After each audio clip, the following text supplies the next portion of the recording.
which was pursue the investigation until its end, until they were satisfied there was nothing more to be looked at. All right, now we're told, and this is where... Yo, Jake, I hope you watching the video. Yo, Jake. Yeah, I'm talking to you, big tall man. With the... Hey. My man. Giving you a shout out, player. You a little so you know what I'm talking about now. Case of we were work at. Giving you that shout out, baby. FBI's reasons why they wanted the judge to give them access to the material on the laptop. I think we'll have to wait for a future date to learn, if ever, exactly what they did find on that laptop. Yeah. Will we ever find out? You know, it's a great question. It's possible. There's certainly been a lot of inquiries filed by public citizens and others trying to get access to the investigatory file. Normally, these things are kept secret, but nothing about this investigation has been normal. In fact, the judge, when he released the materials today, he said there's an immense public interest in making all of this public, which I think was the right thing to do, by the way. But as to whether we're ever going to find out more details, I think that just remains to be determined. Yeah, I guess you're right. Tom, always good to have you. Thank you very much, Thomas. Likewise, thank you, Neil. All right, former President Bill Clinton really was stepping in it when he said that angry white men were responsible for his wife's loss. Picture one very, very, very angry white man responding to this. Saying this, that a weekly newspaper in New York, about Donald Trump, by the way, one thing he does know is how to get angry white men to vote for him. When Donald Trump tweeting back, Bill Clinton stated that I called an election wrong. I don't know, Mr. Trump. With a very nice Jake, Pete, Kev. Especially how to get people. I don't think I look like a fucking white man, angry ass white man, right? Swing states and more. They focused on the wrong states. That was actually pretty tame. Or was it? We had Democratic strategist Dana Amara. We have the Hills, Bob Cusack, and conservative reviews, Deneen Barelli.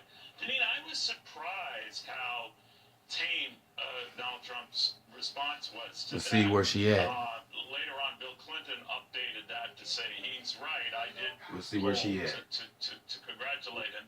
But what do you make of where these two stand? Because as president-elect, and when he's president, you could argue that Donald Trump will want to reach out to Bill Clinton, maybe not. And Bill Clinton will want to reach out to Donald Trump. Yeah. Well, I'm not surprised that Bill Clinton is bashing and mocking Donald Trump, and I think Donald Trump is correct. Listen, Democrats don't know what they were doing in terms of what was best for their constituents. I'm paraphrasing Bill Clinton's words, playing off of Donald Trump. They just don't know. And really, what it was about is about the jobs and the economy. That is what their constituents were most concerned about. And if we had had a Hillary Clinton presidency, it would have been a continuation of a Barack Obama presidency. Obamacare, hundreds of millions of Americans are harmed with Obamacare. With the war on coal, you have coal miners out of jobs, and it would have been a continual diss on our laws in terms of illegal immigrants. You know, I think what's going on here, Bob, though, is that nerves are fraying on both sides here. Maybe because of the electors and trying to swing them, and now a lot of Republicans are angry at Democrats for dragging this through the mud, questioning people's motives, whether the Russians bought the election. And on the other side, anger over the results, period. What do you think, and how do you think this is going to go, or will it settle at all by January 20th?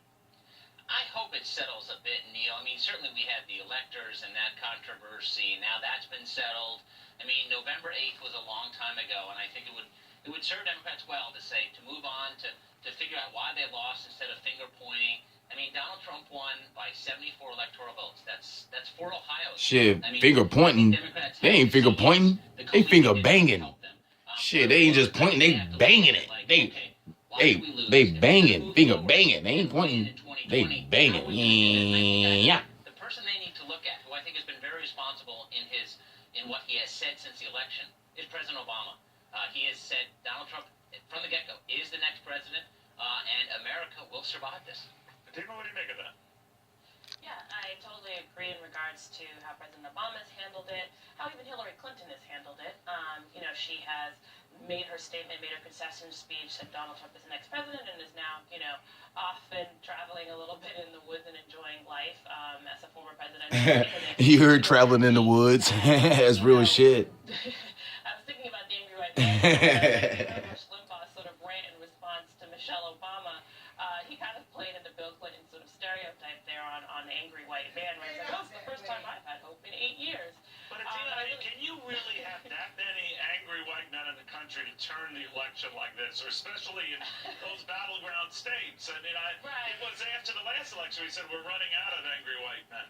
Well, I think so, but I do think that turnout was up in several states, up several battleground states like Florida, North and Central Florida, a lot of the areas. Is there a danger with Democrats losing the bigger message here? Say what you will about the Russians, whatever role they had, or any of that they absolutely. risk I think losing an important lesson.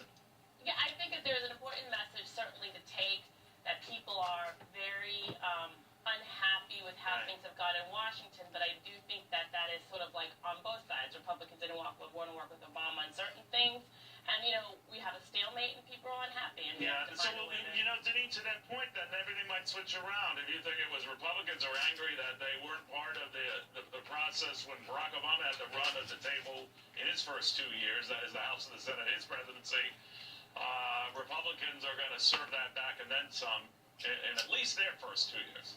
Well, what we want are policies that are in the best interest for Americans, Neil. So lower taxes, less regulations.